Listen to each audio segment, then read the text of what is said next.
চোখেরই পলকে তুমি হতে পারো লাশ, চিরতরে বন্ধ হবে তোমারই নিঃশ্বাস। হবে এলান তোমারই নাম মসজিদের মাইকে, হবে এলান তোমারই নাম মসজিদের মাইকে।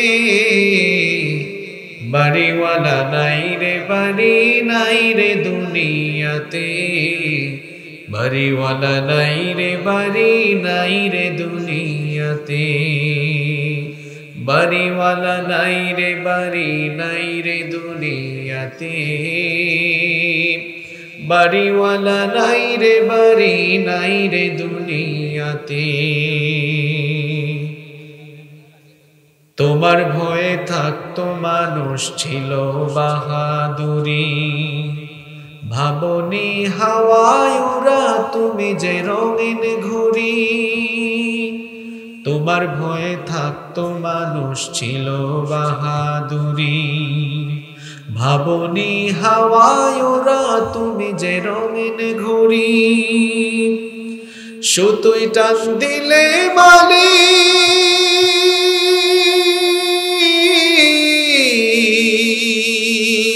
সুতোই টান দিলে মালিক পারবে না থাকিতে। বাড়িওয়ালা নাই রে বাড়ি নাই রে দুনিয়াতে, বাড়িওয়ালা নাই রে বাড়ি নাই রে দুনিয়াতে, বাড়িওয়ালা নাই রে বাড়ি নাই রে দুনিয়াতে, বাড়িওয়ালা নাই রে বাড়ি নাই রে দুনিয়াতে। বাড়ি গাড়ি মিল ফ্যাক্টরি টাকার পাহাড়, বিলাসিতায় কেটেছে জনম কত অহংকার। বাড়ি গাড়ি মিল ফ্যাক্টরি টাকার পাহাড়, বিলাসিতায় কেটেছে জনম কত অহংকার। দামি কাপড় ছেড়ে হবে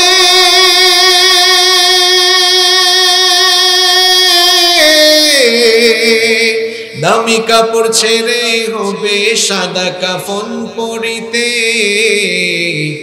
বাড়িওয়ালা নাই রে বাড়ি নাই রে দুনিয়াতে, বাড়িওয়ালা নাই রে বাড়ি নাই রে দুনিয়াতে, বাড়িওয়ালা নাই রে বাড়ি নাই রে দুনিয়াতে, বাড়িওয়ালা নাই রে বাড়ি নাই রে দুনিয়াতে।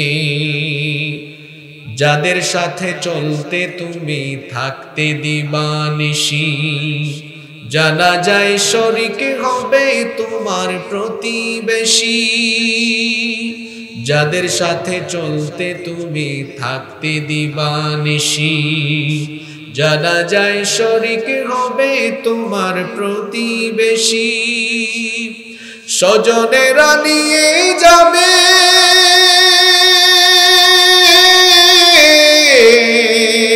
স্বজনেরা নিয়ে যাবে তোমাকে পালকিতে। বাড়িওয়ালা নাই রে বাড়ি নাই রে দুনিয়াতে, বাড়িওয়ালা নাই রে বাড়ি নাই রে দুনিয়াতে, বাড়িওয়ালা নাই রে বাড়ি নাই রে দুনিয়াতে, বাড়িওয়ালা নাই রে বাড়ি নাই রে দুনিয়াতে। আলহামদুলিল্লাহিল্লাযী বিনি'মাতিহি তাতিম্মুস সালিহাত, الذي علم القرآن وأكرمنا بالإسلام وأنعم علينا بالإيمان.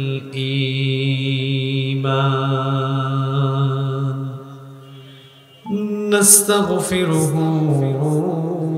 ونتوب إليه، وأشهد أن لا إله إلا الله وحده لا شريك له وأشهد أن سيدنا وسندنا وحبيبنا وطبيبنا وطبيب أرواحنا محمدا عبد الله ورسوله أرسله بالحق بشيرا ونذيرا وداعيا إلى الله بإذنه وسراجا وقمرا منيرا أما بعد فقد قال الله تعالى في كلامه المجيد وفي فرقانه الحميد أعوذ بالله من الشيطان الرجيم بسم الله الرحمن الرحيم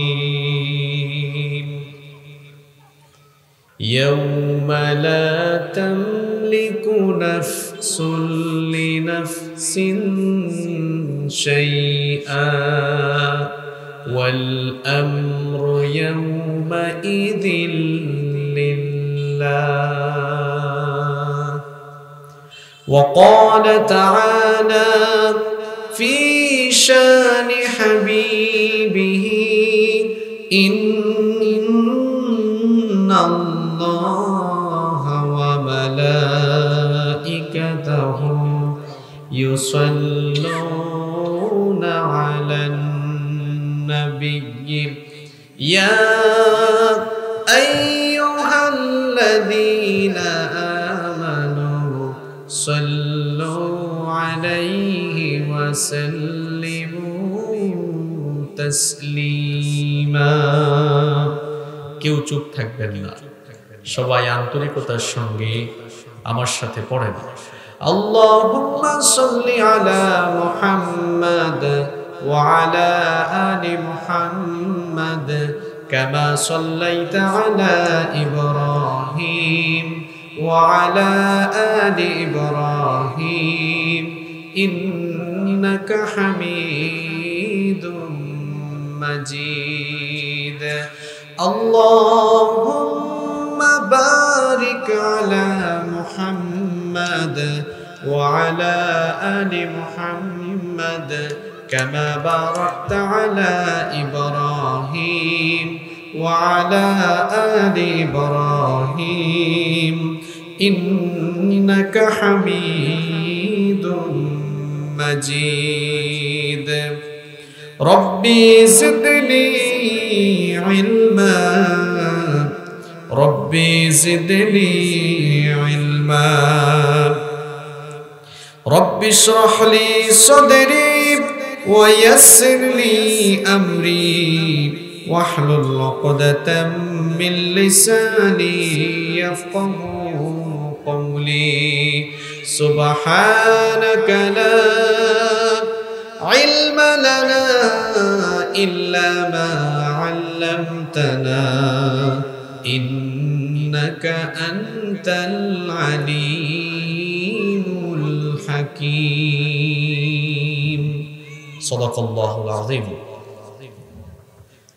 চোখেরই পলকে তুমি হতে পারো লাশ চিরতরে বন্ধ হবে তোমার নিঃশ্বাস চোখেরই পলকে তুমি হতে পারো লাশ চিরতরে বন্ধ হবে তোমার নিঃশ্বাস হবে এলান তোমারি নাম মসজিদের মাইকে, হবে এলান তোমারি নাম মসজিদের মাইকে। বাড়িওয়ালা নাই রে বাড়ি নাই রে দুনিয়াতে, বাড়িওয়ালা নাই রে বাড়ি নাই রে দুনিয়াতে, বাড়িওয়ালা নাই রে বাড়ি নাই রে দুনিয়াতে, বাড়িওয়ালা নাই রে বাড়ি নাই রে দুনিয়াতে। তোমার ভয়ে থাকতো মানুষ ছিল বাহাদুরি, ভাবনি হাওয়ায় উড়া তুমি যে রঙিন ঘুড়ি। তোমার ভয়ে থাকতো মানুষ ছিল বাহাদুরি, ভাবনি হাওয়ায় উড়া তুমি যে রঙিন ঘুড়ি। সুতোয় টান দিলে মালিক,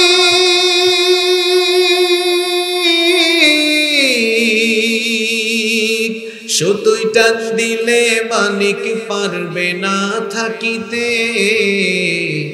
বাড়িওয়ালা নাই রে বাড়ি নাই রে দুনিয়াতে, বাড়িওয়ালা নাই রে বাড়ি নাই রে দুনিয়াতে, বাড়িওয়ালা নাই রে বাড়ি নাই রে দুনিয়াতে,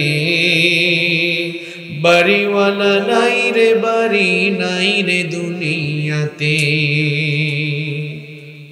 বাড়ি গাড়ি মিল ফ্যাক্টরি টাকার পাহাড়, বিলাসিতায় কেটেছে জনম কত অহংকার। বাড়ি গাড়ি মিল ফ্যাক্টরি টাকার পাহাড়, বিলাসিতায় কেটেছে জনম কত অহংকার। দামি কাপড় ছেড়ে হবে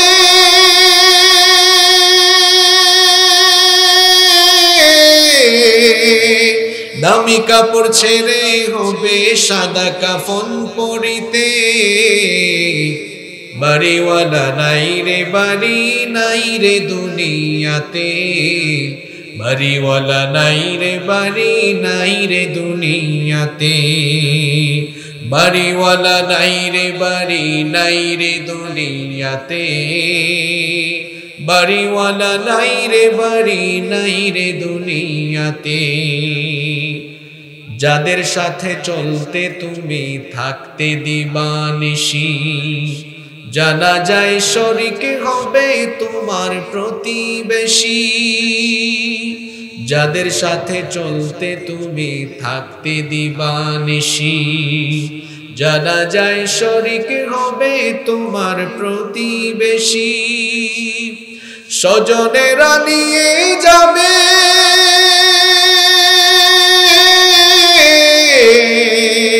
স্বজনেরা নিয়ে যাবে তোমাকে পালকিতে। বাড়িওয়ালা নাই রে বাড়ি নাই রে দুনিয়াতে, বাড়িওয়ালা নাই রে বাড়ি নাই রে দুনিয়াতে, বাড়িওয়ালা নাই রে বাড়ি নাই রে দুনিয়াতে, বাড়িওয়ালা নাই রে বাড়ি নাই রে দুনিয়াতে। বাংলাদেশের ঐতিহ্যবাহী সিরাজগঞ্জ জেলার বেলকুচি উপজেলার অন্তর্গত নির্মাণাধীন দারুস সালাম জামে মসজিদের উন্নয়ন কল্পে আয়োজিত আজকের এই তৃতীয় বার্ষিক তাফসিরুল কোরআন মাহফিলের সমাপনী অধিবেশনে মুহতারাম শ্রদ্ধাভাজন সভাপতি, বিশিষ্ট ব্যবসায়ী, বিশিষ্ট শিক্ষাবিদ, আদাচাকি উচ্চ বিদ্যালয়ের সম্মানিত সভাপতি, অত্র অঞ্চলের সকলের শ্রদ্ধাভাজন ব্যক্তিত্ব জনাব মোহাম্মদ ফিরোজ খান নূন, আজকের মাহফিলের সম্মানিত প্রধান অতিথি, বাংলাদেশের বৃহত্তম রাজনৈতিক দল বাংলাদেশ আওয়ামী লীগ ঢাকা মহানগরী উত্তরের সম্মানিত সাধারণ সম্পাদক জনাব মীর মোশাররফ হোসেন, আজকের মাহফিলের সম্মানিত মেহমান হিসেবে উপস্থিত আছেন গ্লোবাল ইসলামী ব্যাংক লিমিটেডের সম্মানিত ম্যানেজার জনাব মোহাম্মদ হাসান আলী সরকার। উপস্থিত আছেন আপনাদের অত্র এলাকার কৃতি সন্তান, ঢাকায় বসবাসরত বিশিষ্ট ব্যবসায়ী জনাব আলহাজ মোহাম্মদ হামিদুল হক। আল্লাহ তাআলা সকলকে কোরআনের জন্য, দ্বীনের জন্য কবুল করে নেন। আমরা সবাই বলি আমিন। পোস্টারে উল্লেখিত সম্মানিত বরেণ্য অতিথিবৃন্দ যারা রয়েছেন, আল্লাহ সবাইকে দ্বীন ইসলামের জন্য কবুল করে নেন। আমরা সবাই পড়ছি আমিন। আমার আগে যারা কথা বলেছেন সকলেই অত্যন্ত তথ্যবহুল এবং প্রাঞ্জল আলোচনা পেশ করেছেন। আল্লাহ তাআলা সবাইকে হায়াতান তাইয়্যিবা, সিহহাতান কুল্লিয়া দান করেন। আমরা সবাই বলি আমিন। যারা আসার তারা এমনি আসবে, ডেকে আনা লাগবে না। ঠিক বলছে না? মাহফিলে 10 লক্ষ শ্রোতা হওয়ার চাইতে 10 জন কনসেন্ট্রেট শ্রোতা দরকার, যাদের জীবন পরিবর্তন হয়। আমার দেশে ওয়াজ বেশি হয় কিন্তু আমল কম হয়। আমাদের বাছাই করা কিছু মানুষ দরকার। মাখন যে হয়, ঘি, অনেকগুলো দুধকে, আপনাদের এলাকায় তো দুধ আছে তাই না, তো এরকম ছেকে ছেকে একদম ফ্রেশ শ্রোতা যারা, এরা চলে এসেছে। যারা এখনো আসতে পারেনি, আশেপাশে ঘোরাঘুরি করছে, তারা দ্বিধাহীন আছে, যাব কি যাব না। তো সে ওই দ্বিধার মধ্যেই পড়ে থাকুক। ইমানদার কখনো কোনো বিষয়ে দ্বিধাহীন সিদ্ধান্ত নেয় না। ইমানদার হয় যাবে, নয় যাবে না। ইমানদার যাবে আল্লাহর দ্বীনের কাজে, আর শয়তানি কাজ ইমানদার একেবারে এক বাক্যে না করে দিবে। ওখানে সে যাবে না, বলবে it's quite impossible for me, এটা আমার জন্য অসম্ভব। আর যেখানেই কোরআন আছে সেখানেই মুমিন আছে। ঠিক কিনা বলেন? যারা আসেননি তাদেরকে আল্লাহ আসার তৌফিক দান করুন। মঞ্চে বসা আসমানের তারকা সমতুল্য শ্রদ্ধাভাজন উলামায়ে কিরাম, আমার বাম পাশে বসে আছেন বীর মুক্তিযোদ্ধা কয়েকজন, যাদের কন্ট্রিবিউশনের কারণে আমরা এই স্বাধীন দেশ পেয়েছি, স্বাধীন ভূখণ্ড আমরা পেয়েছি।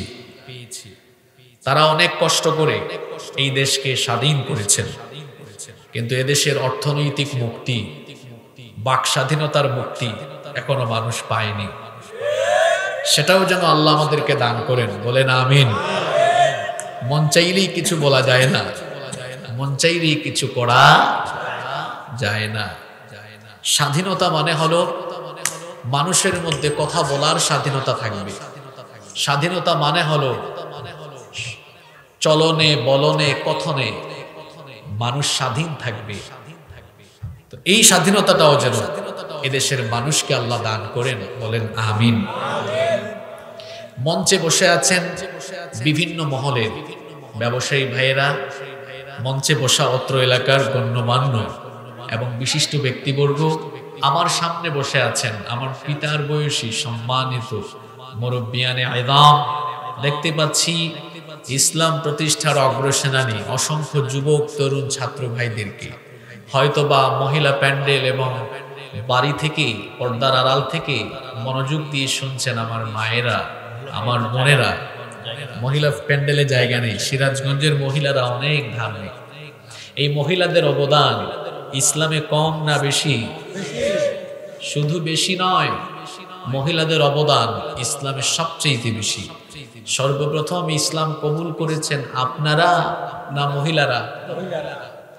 ইসলামের জন্য যখন জীবন দেওয়া দরকার, প্রথমে জীবন দিয়েছেন আপনারা না মহিলারা? অনেক বেশি অবদান।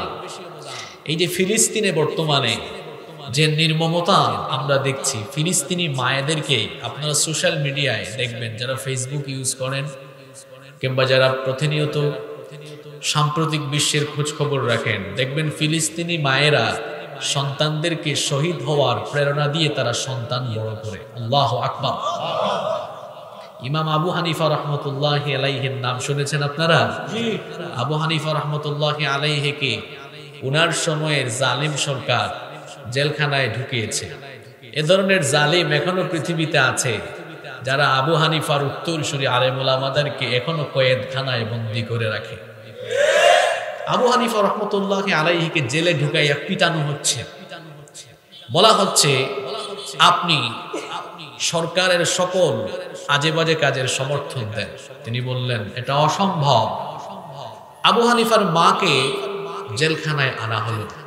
জেলখানায় এনে মায়ের সামনে ছেলের কাপড় চোপড় খুলে উলঙ্গ করে পিটানো আরম্ভ হলো। মা কি জাতের মা!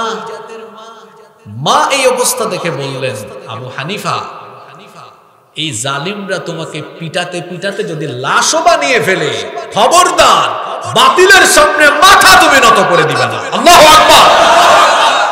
সিরাজগঞ্জের মা বোনদেরকে আল্লাহ এই রকম কবুল করেন, বলেন আমিন। আমার ভাই বলেছেন মহিলা প্যান্ডেলে নাকি জায়গা হচ্ছে না।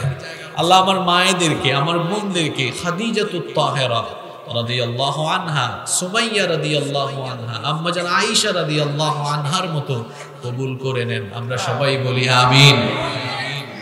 এসেছেন মিডিয়ার কর্মী, সাংবাদিক ভাইরা, প্রশাসন এবং গোয়েন্দা সংস্থার সম্মানিত ভাইরা, প্রাণ প্রিয় বেলকুচি তথা আমার প্রিয় সিরাজগঞ্জবাসী, আপনারা সবাই কেমন আছেন? শুকরিয়া আপনাদেরকে, আমাকেও জিজ্ঞেস করেছেন। আমিও আল্লাহর রহমতে ভালো আছি, আলহামদুলিল্লাহ। আমাদের সবাইকে সুস্থতার সাথে বাঁচিয়ে রেখে আজকের এই এত সুন্দর আয়োজনে শামিল হওয়ার তৌফিক যিনি দান করেছেন তিনি কে? সেই মহান রবের জন্য খুশি হয়ে পড়ছি আলহামদুলিল্লাহ। প্রিয় উপস্থিতি, রাত অনেক হয়ে গিয়েছে, অপ্রাসঙ্গিক কথা বলে আমি সময় নষ্ট করব না। মুনাজাত পর্যন্ত আমরা যেন ধৈর্য ধারণ করে হেদায়াতের নিয়তে আমলের উদ্দেশ্যে প্রত্যেকটি কথা শুনতে পারি। আল্লাহ তাআলা আমাদের সবাইকে সেই তৌফিক দান করুন। এই পৃথিবীতে আমাদেরকে যিনি পাঠিয়েছেন, সবাই বলেন তো তিনি কে? আমাদের আগে যারা পৃথিবীতে এসেছেন তারা কি পৃথিবীতে থাকতে পেরেছেন না চলে গিয়েছেন? আমরাও চলে যাব, হোক না এখন বা একটু পরে, হোক আজ অথবা আগামীকাল, সবাই চলে যাব। Everyone will take the test of death. প্রত্যেককেই এই মরণের স্বাদ আস্বাদন করতে হবে। No one can escape from death. এই মৃত্যু থেকে কেউ পালিয়ে বাঁচতে পারবে না। মনে রাখতে হবে আমাদের সামনে কবর অপেক্ষমান। It's our final destination. এটা আমাদের চূড়ান্ত গন্তব্য। এই পৃথিবীতে আমরা এসেছি, এখানে আমরা চিরকাল থাকবো না। আমাদের আগে যারা এসেছেন তারাও চলে গিয়েছেন। আমরাও হঠাৎ করে এই দুনিয়া ছেড়ে চলে যাব। কেউ আমরা থাকবো না। এখানে আমরা যারা আছি সময়ের ব্যবধানে সবাই আমরা দুনিয়া থেকে বিদায় নেব। আমাদের ঘর বাড়ির জায়গায় থাকবে, গাড়ির জায়গায় থাকবে, ক্ষমতার জায়গায় থাকবে, কিন্তু আমরা থাকতে পারবো? সবাই আমরা চলে যাব। এমন একটা সময় আসবে যেই দিন মসজিদের মাইকে ঘোষণা হবে আপনি এই দুনিয়া ছেড়ে চলে গিয়েছেন। এমন একটা সময় আসবে যেদিন মসজিদের মাইকে ঘোষণা হবে আপনার জানাজার নামাজের সময়সূচি বলে দেওয়া হবে। অনেকেই আছেন দামি দামি ব্র্যান্ডের শার্ট পরেন, দামি দামি ব্র্যান্ডের পাঞ্জাবি ইউজ করেন, দেশের বাহিরে দুবাই মলে গিয়ে শপিং করেন। অনেকে আছেন দামি দামি ব্র্যান্ডের কাপড় ছাড়া তারা ওই কাপড় তাদের গায়ে পরিধান করেন না। কিন্তু যখন আমরা দুনিয়া ছেড়ে চলে যাব, দামি দামি ব্র্যান্ডের কাপড়গুলো শরীর থেকে খুলে সাদা কাফন দিয়ে পেঁচিয়ে ফেলা হবে। অনেকে আছেন খুব দামি দামি ব্র্যান্ডের গাড়ি ইউজ করেন, BMW, মার্সিডিজ বেঞ্জ, নতুন যত গাড়ি আসে অকশন হাউস থেকে যাচাই বাছাই করে নতুন গাড়ি কিনে। এমন একটা সময় আসবে গাড়ির জায়গায় থাকবে গাড়িওয়ালা থাকবে। আমরা অনেকে আছি ক্ষমতার চেয়ারে বসে আছি, কিছু মানুষ তো আছে ক্ষমতার চোটে এত হেডাম দেখায়, মানুষের সাথে সুন্দর করে কথা বলে না, মানুষের হক নষ্ট করে। আহারে যদি অন্তরের মধ্যে এই রকম অহংকার আর উদ্ধত চলে আসে, তো মাঝে মাঝে আপনি আপনার এলাকার গোরস্থান কবরস্থান ভিজিট করবেন, গিয়ে দেখবেন আপনার মতো অনেক প্রভাবশালী ক্ষমতাশালী টাকাওয়ালা পয়সাওয়ালা কবরে ঘুমায় আছে।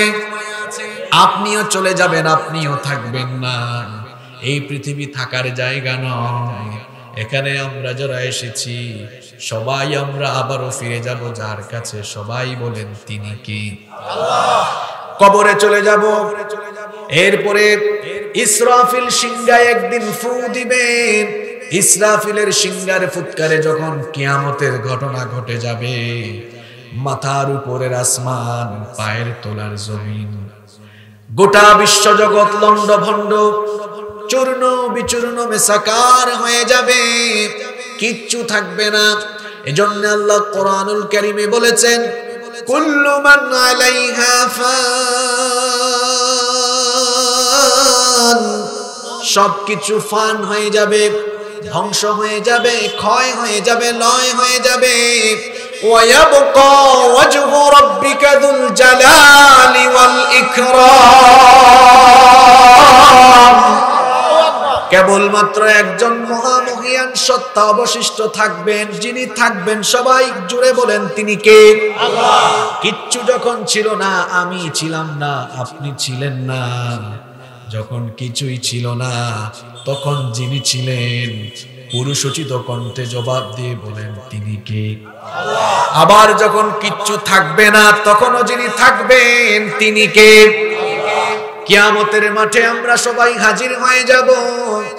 ও যুবক ভাইয়েরা মন দিয়ে শুনেন, কিয়ামতের দিন বড় বিভীষিকাময়, কিয়ামতের দিন বড় মারাত্মক, কিয়ামতের দিনটা বড় সাংঘাতিক। এখন তো সূর্য মানুষের মাথার থেকে 9,30,00,000 মাইল দূরে, 9,30,00,000 মাইল দূর থেকে সূর্য যখন তাপ দেয়, সেই সূর্যের প্রচন্ড তাপে গ্রীষ্মকালে দেখা যায় সূর্যের তাপ মানুষ সহ্য করতে পারে না, এসির নিচে গিয়ে আশ্রয় নেয়। মিডল ইস্টে যারা সফর করেছেন তারা দেখেছেন 48, 50, 52, 56 ডিগ্রি টেম্পারেচারে যখন হয়, প্রচন্ড গরম, রোদে গেলে মনে হয় যেন শরীরের চামড়াগুলো জ্বলে যাচ্ছে, পুড়ে যাচ্ছে, এমন অবস্থা। 9,30,00,000 মাইল দূর থেকে সূর্য হিট করে, বিজ্ঞান বলছে সেই সূর্যের আলো পৃথিবীতে আসতে সময় লাগে 8 মিনিট 10 সেকেন্ড। তাও সূর্যের আলো যে টেম্পারেচার আছে পুরোটা আসে না। সূর্যকে 1,40,00,000 সেন্টিগ্রেড তাপমাত্রা দেওয়া হয়েছে, ওইটা সরাসরি হিট করে না। সরাসরি হিট করলে দুনিয়ার সব কিছু জ্বলে যেত, পুড়ে যেত, ছাই হয়ে যেত। এই যে দেখেন লাইট আছে, এগুলো হয়তো 100 ইউনিট, 120 ইউনিট, 100 বা 120 ইউনিট, কিন্তু সূর্যের টেম্পারেচার মহাকাশ বিজ্ঞানীরা বলেছেন 1,40,00,000 সেন্টিগ্রেড। এটা যদি সরাসরি দুনিয়ায় হিট হতো তাহলে কি আমরা বেঁচে থাকতে পারতাম নাকি? এজন্য বায়ুমণ্ডলে অনেকগুলো স্তর আল্লাহ সৃষ্টি করেছেন। মহাকাশ বিজ্ঞানীরা স্যাটেলাইটের কল্যাণে গবেষণা করে করে তারা সেগুলো আবিষ্কার করেছেন, সেগুলোর নামও আমাদেরকে জানিয়েছেন। যেমন মহাশূন্যে বায়ুমণ্ডলীয় অনেক স্তর আছে, ট্রাপোস্ফিয়ার, স্ট্রাটোস্ফিয়ার, আয়নোস্ফিয়ার, ম্যাগনেটোস্ফিয়ার, এক্সোস্ফিয়ার, এরকম অনেক ফিল্টার আছে, বায়ুমণ্ডলীয় স্তর আছে। ওই ফিল্টারগুলোর কারণে সূর্যের আলো বাধাপ্রাপ্ত হয়ে সরাসরি হিট করে না। সূর্যের ওই আলোকে আল্লাহ তাআলা বায়ুমণ্ডলের মধ্যে ফিল্টারিং করে করে, ছেকে ছেকে, পিউরিফাই করে করে যতটুকু আলো দরকার ততটুকু আলো আল্লাহ আমাদেরকে দান করে। তো বলছিলাম কিয়ামতের মাঠের অবস্থা, তখন কিন্তু এত দূর থেকে সূর্য হিট করবে না, আর উপরে কোনো ফিল্টার থাকবে না, পিউরিফাইং এর কোনো ব্যবস্থাও থাকবে না। আল্লাহর হাবিব বলেছেন কিয়ামতের দিন সূর্য মানুষের মাথার খুব নিকটবর্তী হয়ে যাবে। সেই দিন সূর্যের প্রচন্ড হিটিং এর কারণে কিয়ামতের ময়দান তামায় পরিণত হয়ে যাবে। গুনাহগারদের মাথার চান্দি ফেটে যাবে, মাথার চান্দি ফেটে মগজ উতরাতে থাকবে। আহারে সেই বিভীষিকাময় অবস্থার কথা আমি কেমনে বুঝাই। মহিলারা যখন চুলায় আগুন জ্বালিয়ে ভাত রান্না করে পানি উত্তপ্ত হয়ে গেলে পড়ে চালগুলো যেমন করে ফুটতে থাকে, পাপি তাপি জাহান্নামীদের মগজগুলো সেই রকম উতরাতে থাকবে, গলে গলে গলে গলে বেয়ে বেয়ে পড়তে থাকবে। মানুষেরা ঘামের মধ্যে সাঁতার কাটবে, পিপাসার যন্ত্রণায় জিহবাটা বের হয়ে কুকুরের মতো নাভিস্থল পর্যন্ত ঝুলে থাকবে। আল্লাহু আকবার। হাউজে কাউসারের পানি ছাড়া সেদিন কোনো পানি থাকবে না। আপনাদের সিরাজগঞ্জে তো প্রচুর গাছপালা, কিন্তু কিয়ামতের ময়দানে কোনো গাছপালা থাকবে না। আল্লাহর আরশের ছায়া ছাড়া আর কোনো ছায়া থাকবে। সেই দিন রব্বুল আলামিন 7 প্রকার লোককে ডেকে ডেকে দয়া করে তাদেরকে তার আরশের ছায়ার নিচে জায়গা দিবেন। কিয়ামতের দিন আল্লাহর আরশের ছায়ায় জায়গা পাবে মোট কয় শ্রেণীর মানুষ? আসতে বলবেন না, পুরুষের মতো জবাব দেন, বলেন কয় শ্রেণীর মানুষ? এই 7 শ্রেণীর মধ্যে আমরা থাকতে চাই কি চাই না? কারা কারা থাকতে চান না হাত তুলেন। না, মনোযোগ ভালো আছে আলহামদুলিল্লাহ।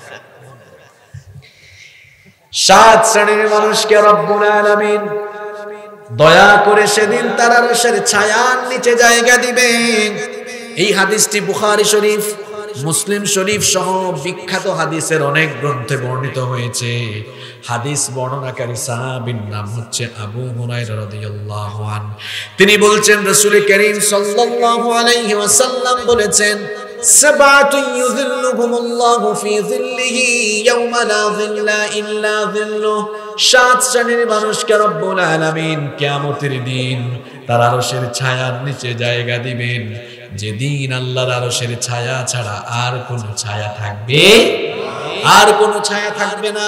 আসেন কোন 7 প্রকার মানুষ আমরা শুনে নেই। নাম্বার 1, 1 নম্বর হলো ইমামুন আদিল, ন্যায় পরায়ণ শাসক, ন্যায় পরায়ণ নেতা, যিনি মানুষের উপর অন্যায় করেন না, অবিচার করেন না। 2 নম্বর হলো ওয়াশাবুন নাশাআ ফি ইবাদাতিল্লাহ, ওই যুবক যে তার যৌবনকালীন শক্তি এবং সামর্থ্য আল্লাহর ইবাদতে কাটায়। 3 নম্বর হলো রাজুলুন কলবুহু মুআল্লাকুন ফিল মাসাজিদ, ওই ব্যক্তি যার অন্তর মসজিদের সাথে ঝুলে থাকে, অন্তরের মধ্যে মসজিদের প্রতি টান থাকে, মসজিদের প্রতি মহব্বত থাকে। 4 নম্বর হলো ওয়ারাজুলানি তাহাব্বান ফিল্লাহি ইজতামা আলাইহি ওয়া তাফাররাকা আলাইহি, 2 জন পরস্পরকে ভালোবাসে আল্লাহর জন্য, আবার কাউকে ঘৃণা করে, কারো সাথে সম্পর্ক ছিন্ন করে, কার সন্তুষ্টির জন্য? আল্লাহ। 5 নম্বর হলো ওয়ারাজুলুন দাআতহু ইমরাআতান যাতা মানসিবিন ওয়া জামাল, ওই যুবক যাকে কোনো সুন্দরী যুবতী মেয়ে অসৎ কাজের জন্য, চরিত্রকে হননের জন্য আহ্বান করে, আর ওই যুবক, ওই নারী ওই যুবতীর আহ্বানে সাড়া না দিয়ে বলে ইন্নী আখাফুল্লাহ, আমার অন্তরে যার ভয় আছে তিনি কে? নাম্বার 6 নম্বর হলো ওয়ারাজুলুন তাসাদদাকা বিসাদাকাতিন ফাআখফাহা হাত্তা লা তা'লামা শিমালুহু মা তুনফিকু বিয়ামিনিহি, যেই ব্যক্তি এমন ভাবে দান করে, ডান হাত কি দান করে বাম হাত টের পায় না।